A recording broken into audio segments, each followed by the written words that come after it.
बिस्मिल्लाहिर्रहमानिर्रहीम। अस्सलाम वालेकुम डियर स्टूडेंट्स, उम्मीद है आप लोग खैरियत से होंगे और जितने भी लेक्चर हमने रिकॉर्ड किए हैं आप तक पहुँचे हैं तो वो कम से कम आप लोगों ने गौर से सुने भी होंगे और बुक रीडिंग भी ज़रूर की होगी, क्योंकि पीसीएन को तो ये बात समझाने की ज़रूरत नहीं है कि आप बुक रीड करें, क्योंकि लेक्चर के दौरान मैं बजाते खुद बुक रीड करता हूँ और बुक रीडिंग का कितना फ़ायदा है वो आप सबको पता है। तो अब हम आगे बढ़ते हैं सेकेंड ईयर केमिस्ट्री के कोर्स के सिलसिले में। आगे हम बढ़ते हैं, आगे हम डिस्कस करते हैं एक टॉपिक जो कि board examination point of view से बहुत ज़्यादा अहमियत का हामिल है। इसके साथ साथ हम कुछ और टर्म्स भी डिस्कस करेंगे जो हमें हेल्प आउट करेंगे इन टेस्ट के हवाले से। तो second year chemistry chapter number 12 page number 122, 123, 124 से आज हम पढ़ेंगे bond fission reaction. Bond fission किसको कहते हैं? Bond mean linkage,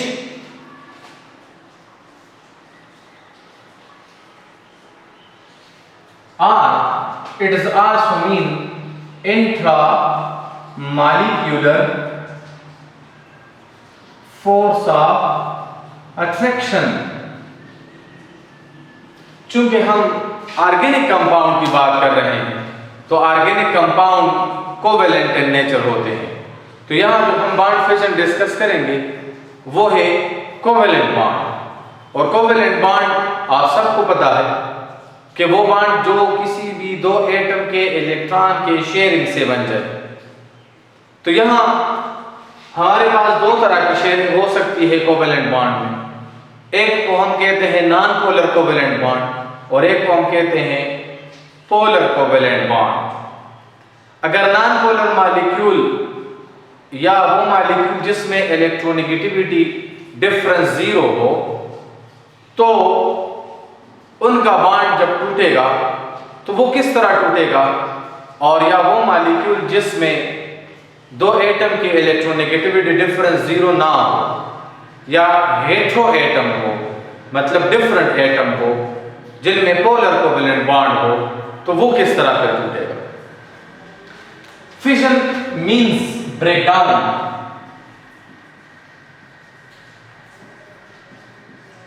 breakdown, pyrolysis और decomposition। रिएक्शन किस चीज को कहते हैं? रिएक्शन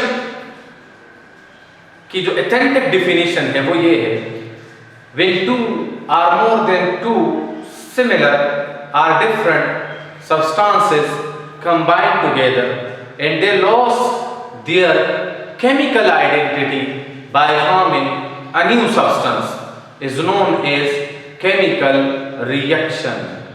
जब दो या दो से ज्यादा एलिमेंट, मॉलिक्यूल या कंपाउंड आपस में कंबाइन हो जाएं और उनकी केमिकल आइडेंटिटी खत्म हो जाए, डिस्ट्रॉय हो जाए, नया सब्सटेंस बन जाता है, तो हम उसको कहते हैं chemical reaction.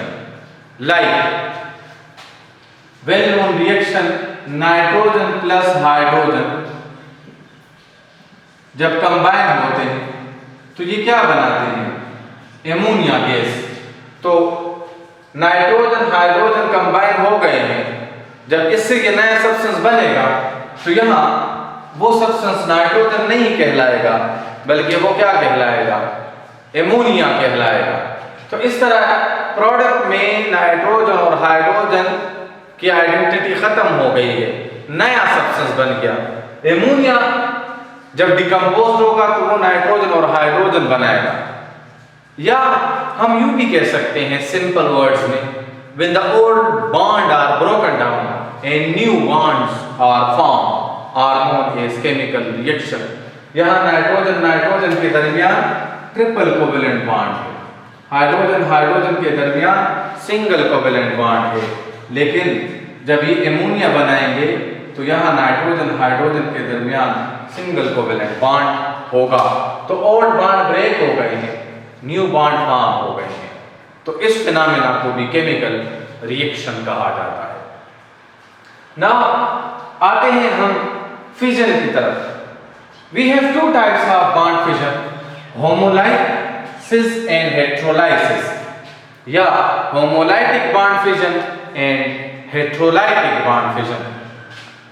Meaning homo mean same, lysis mean breakdown, hetero mean different, lysis mean breakdown।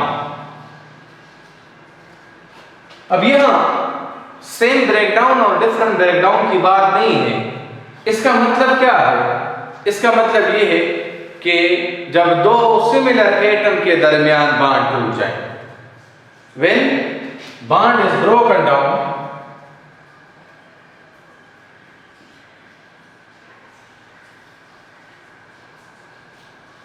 between two similar atoms,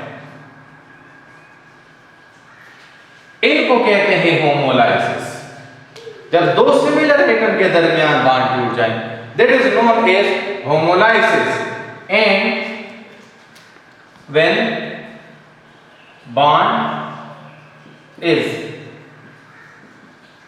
broken down between two different atoms,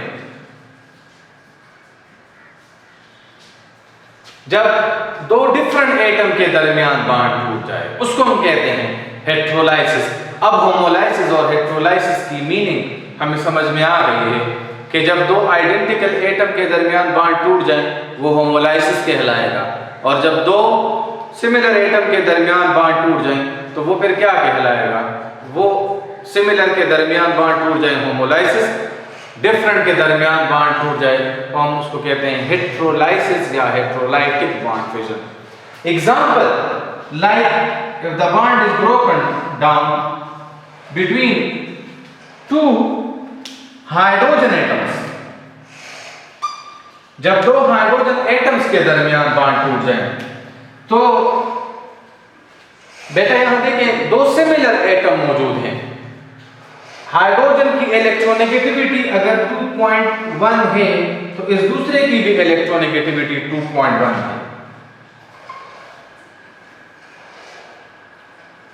electronegativity same होने की वजह से दोनों एटम इन बॉन्डेड इलेक्ट्रॉन के ऊपर equal force generate करेंगे।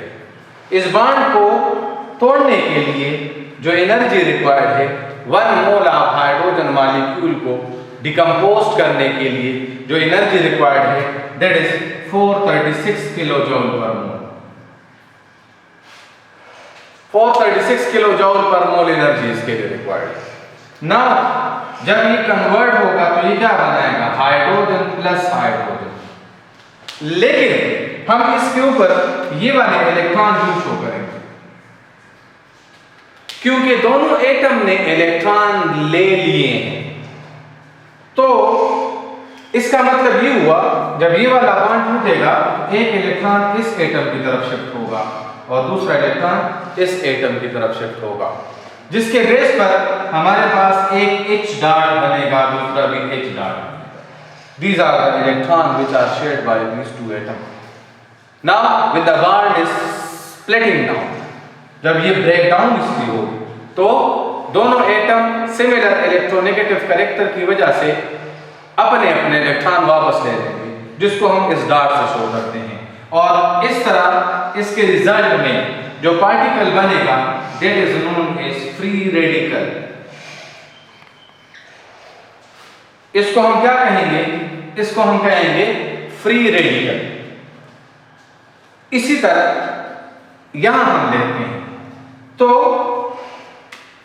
इनमें अगर आप होमोलाइसिस में देख लें तो होमोलाइसिस में इलेक्ट्रॉन किस तरह शेयर हुए हैं?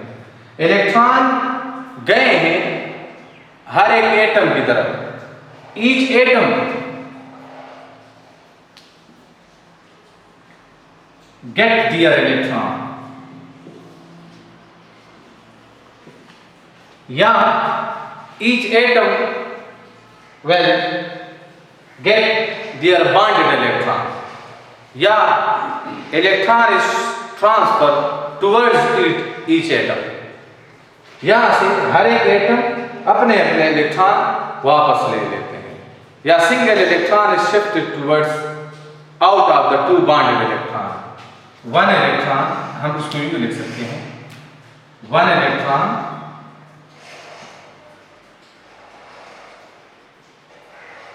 is transferred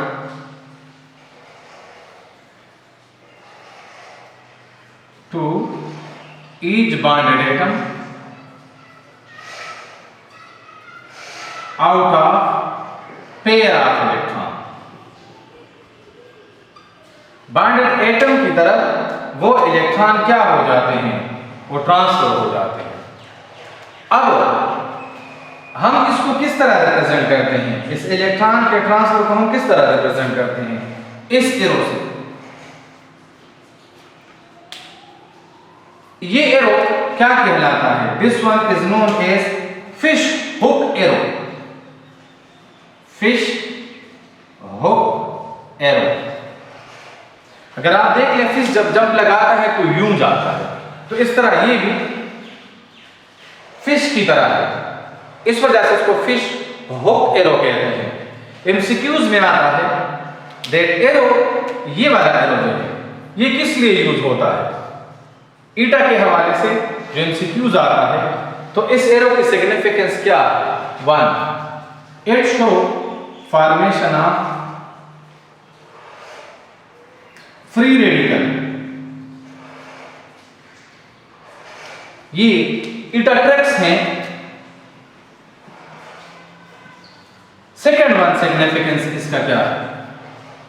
second one significance इसका है, it show movement of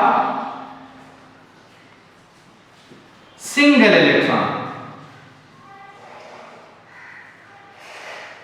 it is used in homolysis. It is used to show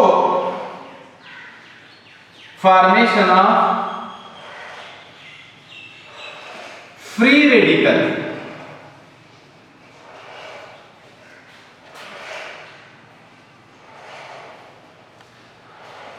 क्योंकि अगर आप देख लें इस एरो से, देखें एक तो मूवमेंट ऑफ सिंगल इलेक्ट्रॉन को ये शो कर रहा है, एक इसके रिजल्ट में क्या बनेगा? फ्री रेडिकल बनेगा। और जब ये एरो हम लगाते हैं तो इसका मतलब क्या है कि out of the two bonded atom each will accept single electron. So ये आप एमसीक्यूज में आ सकते हैं कि what is the significance of this arrow? Any one of them और ऑल ऑफ दीज भी आ सकते हैं। अब आते हैं इसका प्रोडक्ट क्या बनेगा? तो प्रोडक्ट को हमें पता चल गया है कि इसमें जो प्रोडक्ट बनेगा वो क्या कहलाएगा? That is known as free radical. Now heterolysis की तरफ जाते हैं। तो हेटेरोलाइसिस में अगर आप देखें, आप मैं सिंपल सा वेल नोन एग्जांपल लिख के देता हूं। इसमें देखें ये पोलर मॉलिक्यूल है, हाइड्रोजन की इलेक्ट्रोनेगेटिविटी 2.1, क्लोरीन 3 और 3 पॉइंट समथिंग है, बाद बुक में 3.2 भी है, बाद में 3 है। अब इलेक्ट्रोनेगेटिविटी ज्यादा होने की वजह से बॉन्डेड इलेक्ट्रॉन कहां होंगे? बॉन्डेड इलेक्ट्रॉन होंगे more towards the more electronegative element and that is chlorine. That's why chlorine है पार्शियल नेगेटिव व्हाइल हाइड्रोजन है पार्शियल पॉजिटिव चार्ज। अगर हम इसको हीट दें तो ये मॉलिक्यूल डिकम्पोज तो हो जाएगा, लेकिन यहां डिफरेंट एटम है, तो इनके इस डिकम्पोजिशन को हम क्या कहेंगे? हेटेरोलाइसिस। मगर जो बॉन्डेड इलेक्ट्रॉन है वो कहां शिफ्ट होंगे? They will move towards the more electronegative element. तो इस तरह हाइड्रोजन के ऊपर पॉजिटिव क्लोरीन के ऊपर नेगेटिव चार्ज बने। तो इस हेटेरोलाइसिस के नतीजे में क्या बनेंगे? आइंस बनेंगे। एक होगा केटाइन, दूसरा होगा एनाइन। पॉजिटिव चार्ज पार्टिकल को क्या कहते हैं? केटाइन। नेगेटिव चार्ज पार्टिकल को एनाइन कहा जाता है। अब यहां लिख लेते हैं कि मूवमेंट ऑफ इलेक्ट्रॉन हेटेरोलाइसिस में क्या होगा। तो ये होगा कि pair of electron is shifted towards the more electronegative element.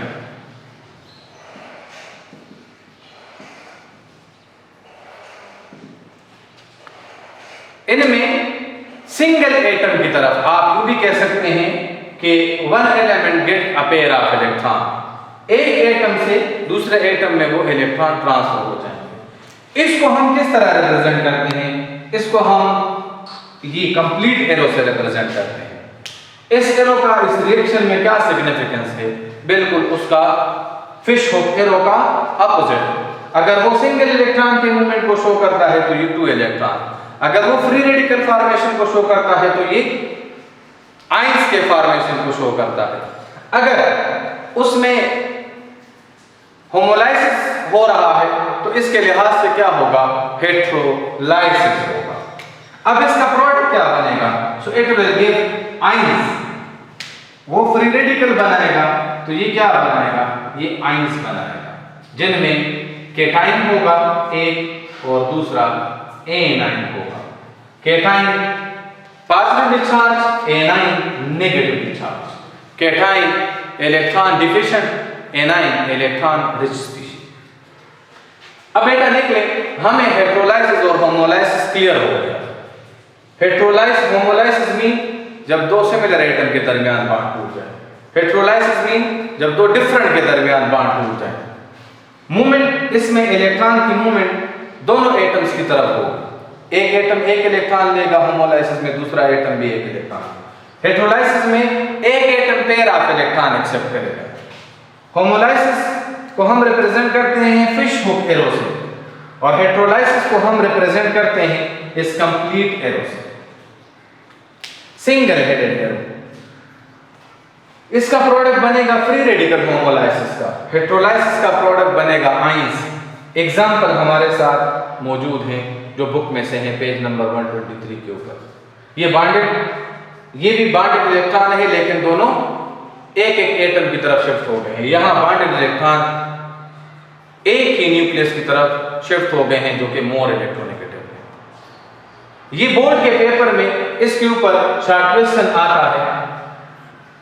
आपके बुक के पेज नंबर 181 के ऊपर है short question number 10, differentiate between homolysis and heterolysis. इसके बाद हम जाएंगे सम बेसिक टर्म्स की तरफ जो हमें रिएक्टिविटी ऑफ अल्केन में हेल्प आउट करेगा। Thank you.